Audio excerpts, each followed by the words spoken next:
set number 3, ladies and gentlemen. Let's take a look at some numbers from set number 2. Adamson completely dominating the attack category. Exactly, 14 for them as compared to 6 for UP. Blocking, both very, very... Wala. Bokya. Medyo parang tentative sila sa net. Service, Adamson ahead 3-1 on force errors. Pretty much close, 6 for Adamson, 8 for UP. So it's the offense of Adamson that's been flowing really smoothly, and UP just has no answers for that. Well, let's see if UP can turn things around. Usually, if you take a look at all of the games that UP has played here, they have scored and stopped the most points from opponents on the third set. Always third set. So ano tawag doon? Diesel engine. Well, it almost worked against St. Benil. That's right. And they were able to get, if I'm not mistaken, 1 set from Lyceum. If I'm not mistaken. But for St. Benil, it was a 5-setter para dito sa kupunan na UP. Well, you know, in terms of attack percentages, you know, we were talking about earlier, 14 attacks as compared to 6, but those 14 attacks, it's 43% success rate. Oh, wow.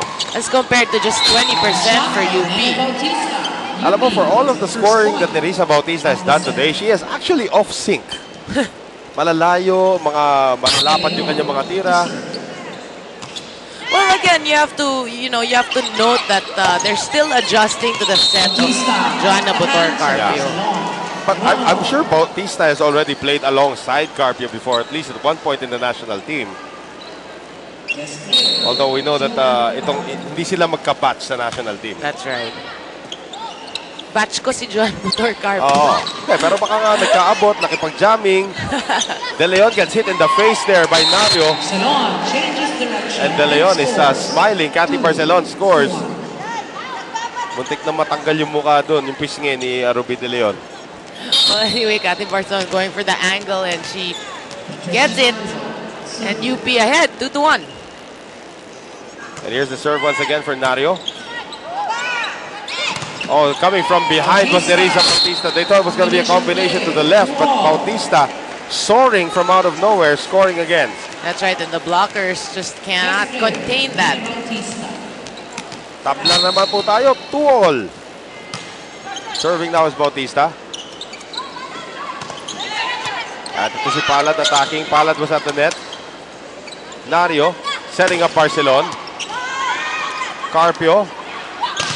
Lagilias turned back. Bautista, heroic effort to keep that one alive. Good reflexes there by Nerissa Bautista.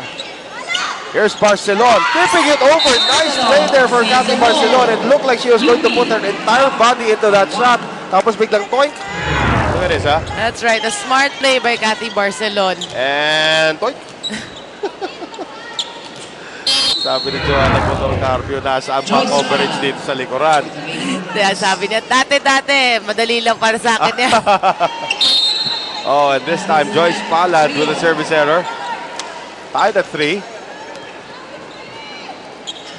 And Jill Castillo now serving. If it's Fun Family Pizza, it's gotta be Shakey's. I want the pepperoni with extra cheese and extra mushroom right now. No, you said before that cheese. Garlic and cheese with extra cheese. That sounds good. A little bit of ano. Wala akong pera, Barry Pasqua. And anchovies and mushrooms. Kompleto na yon. Tapos isang hati dun sa isang party pizza. Tapos tulog na.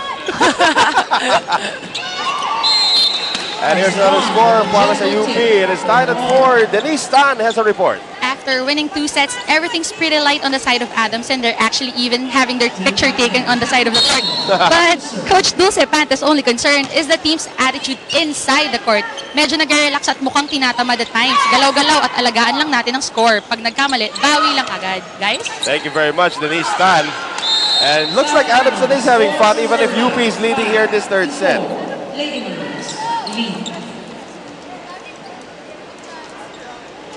And now itong si Barcelon serving.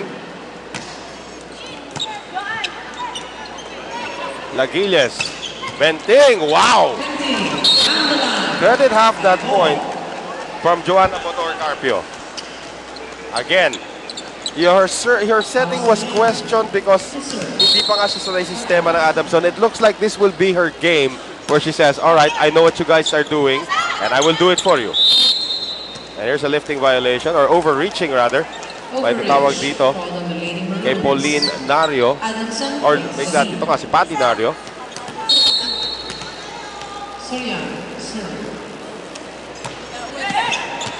And right now, we have a setup.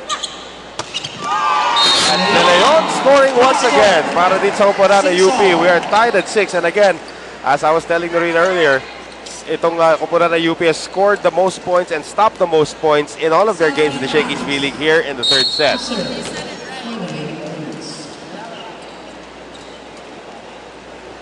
South Ramos with the serve. Carpio, quick set, Laguilles. Gobbled up that time by Pauenido. Barcelon. De Leon. Oh! Just 1 inch short from being a spectacular tip there from Ruby De Leon. Adamson reclaims the lead. And now para sa UP, Lea Acepcion seeing action for the first time, replacing South Ramos. 7-6 in favor of Adamson.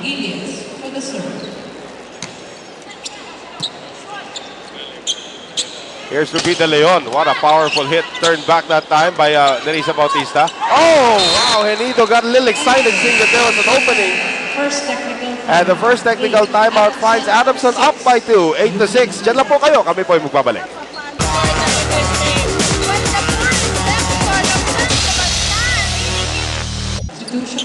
And we are at the arena right here in the city of San Juan, ladies and gentlemen. Ito pa rin po si Noel Zarate kasama si Noreen Go and of course, Denise Tan, who is getting her feet wet in the broadcasting industry. It's a nice start here para kay Denise Tan. She's doing a pretty good job. She's doing a pretty good job here today, ha? Carpio attacking. Here's the setup by Nario to De Leon. This time the power tip worked, but Bautista was able to still get there. Benting, Acepcion, De Leon. Talagang pinapakain niya kay Gata yung bola. Alam mo, there's a spot in the front that had no coverage, pero she still brought it to Gata because Gata was moving forward. Tingnan mo, gulat na gulat si Gata rito eh. Parang, oink.